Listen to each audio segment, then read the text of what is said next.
K R ನಗರ kidnap ಪ್ರಕರಣ ಸಂಬಂಧ ರೇವಣ್ಣ ಅವರಿಗೆ ಮತ್ತೆ 7 ದಿನಗಳ ನ್ಯಾಯಾಂಗ ಬಂಧನಕ್ಕೆ ವಿಧಿಸಲಾಗಿದೆ. ಕೆಆರ್ ನಗರ ಕಿಡ್ನಾಪ್ ಕೇಸ್ನಲ್ಲಿ ಈಗ ಜೈಲು ವಾಸವನ್ನ ಅನುಭವಿಸಬೇಕಾಗಿದೆ. ಇನ್ನೇನು ಕೆಲವೇ ಹೊತ್ತುಗಳಲ್ಲಿ ಪರಪ್ಪನ ಅಗ್ರಹಾರ ಜೈಲಿಗೆ ರೇವಣ್ಣ ಅವರನ್ನ ಕರೆದುಕೊಂಡು ಹೋಗಲಾಗುತ್ತೆ. ಮೇ 14ರವರೆಗೆ ಮಾಜಿ ಸಚಿವ ರೇವಣ್ಣಗೆ ಜೈಲು ಫಿಕ್ಸ್. ಕೆಆರ್ ನಗರ ಕಿಡ್ನಾಪ್ ಕೇಸ್ನಲ್ಲಿ ಈಗಾಗಲೇ A1 ಆರೋಪಿ ಆಗಿರುವಂತಹ ರೇವಣ್ಣ ಅವರು A2 ಆರೋಪಿ ಸತೀಶ್ ಬಾಬು ಆತನನ್ನು ಕೂಡ ಈಗಾಗಲೇ ಬಂಧನಕ್ಕೆ ಒಳಪಡಿಸಲಾಗಿದೆ, ನ್ಯಾಯಾಂಗ ಬಂಧನಕ್ಕೆ ವಿಧಿಸಲಾಗಿದೆ. ಇದರ ಬೆನ್ನಲ್ಲೇ ದೂರುದಾರರ ಕಂಪ್ಲೇಂಟ್ನಲ್ಲಿ ಪ್ರಾಣ ಬೆದರಿಕೆ ಆರೋಪ ಇರೋ ಹಿನ್ನೆಲೆಯಲ್ಲಿ ಇವರಿಗೆ ಜಾಮೀನನ್ನ ಕೊಡಬಾರದು ಅನ್ನುವಂತಹ ಅಂಶ, ನ್ಯಾಯಾಂಗ ಬಂಧನಕ್ಕೆ ಒಪ್ಪಿಸಬೇಕು ಅನ್ನುವಂತಹ ಪಾಯಿಂಟ್ ಅನ್ನ SIT ತಂದಿತ್ತು. ಪ್ರಭಾವಿ ವ್ಯಕ್ತಿಯಾಗಿರೋ ಕಾರಣದಿಂದಾಗಿ ಸಾಕ್ಷ್ಯ ನಾಶವಾಗಬಹುದು ಅನ್ನೋ ಅಂಶವನ್ನ ಕೋರ್ಟ್ ಗಮನಕ್ಕೆ ತಂದಿತ್ತು.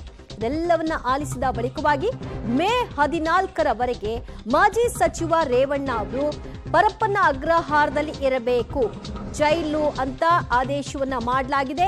7 ದಿನಗಳ ನ್ಯಾಯಾಂಗ ಬಂಧನವನ್ನ ವಿಧಿಸಲಾಗಿದೆ.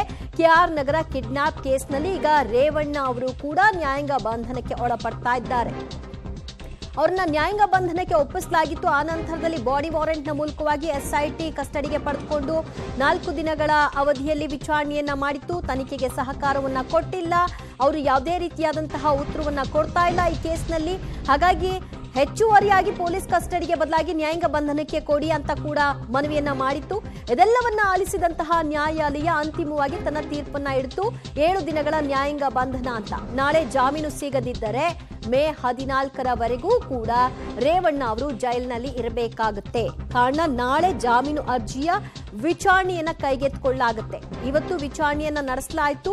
ಹೆಚ್ಚುವರಿ ಸಮಯಾವಕಾಶವನ್ನ SIT ಪರ ವಕೀಲರು ಕೋರಿದ್ರ ಹಿನ್ನೆಲೆಯಲ್ಲಿ ನಾಳೆ ಇದರ ವಿಚಾರಣೆ ನಡೀತಾ ಇದೆ.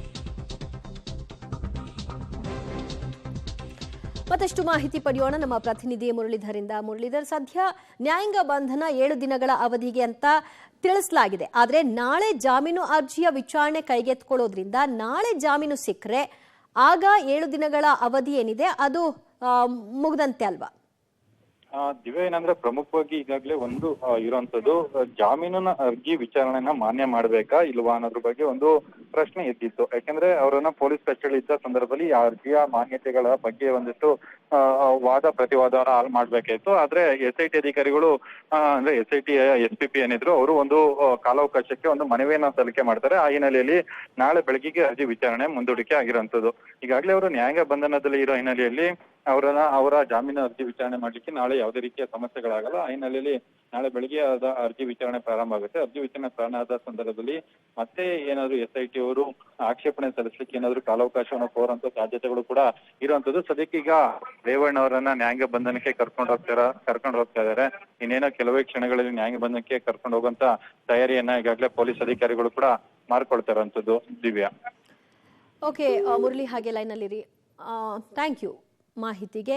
ಸದ್ಯ ಪರಪ್ಪನ ಅಗ್ರಹಾರಕ್ಕೆ ರೇವಣ್ಣ ಅವರನ್ನ ಕರೆದುಕೊಂಡು ಹೋಗ್ತಾ ಇರುವಂತಹ ದೃಶ್ಯವನ್ನ ಸ್ಕ್ರೀನ್ ಅಲ್ಲಿ ನೀವು ಗಮನಿಸ್ತಾ ಇದ್ದೀರಿ. ಕೆಲವೇ ಹೊತ್ತುಗಳಲ್ಲಿ ಪರಪ್ಪನ ಅಗ್ರಹಾರಕ್ಕೆ ಶಿಫ್ಟ್ ಆಗಲಿದ್ದಾರೆ HT ರೇವಣ್ಣ. ಆ ದೃಶ್ಯವನ್ನ ನೀವು ನೇರ ದೃಶ್ಯಾವಳಿಗಳನ್ನ ಗಮನಿಸ್ತಾ ಇದ್ದೀರಿ. ಕೆಆರ್ ನಗರ ಕಿಡ್ನಾಪ್ ಕೇಸ್ ಸಂಬಂಧಿತವಾಗಿ ಜೈಲು ಶಿಕ್ಷೆಯನ್ನ ಅನುಭವಿಸ್ತಾ ಇದ್ದಾರೆ ರೇವಣ್ಣ ಅವರು. 14ನೇ ತಾರೀಕಿನವರೆಗೂ ನ್ಯಾಯಾಂಗ ಬಂಧನವನ್ನ ಈಗ ವಿಸ್ತರಿಸಲಾಗಿದೆ. ಸದ್ಯ 7 ದಿನಗಳ ನ್ಯಾಯಾಂಗ ಬಂಧನ ಪರಪ್ಪನ ಅಗ್ರಹಾರ ಜೈಲಿನಲ್ಲಿ ರೇವಣ್ಣ ಅವರು ಇರಲಿದ್ದಾರೆ.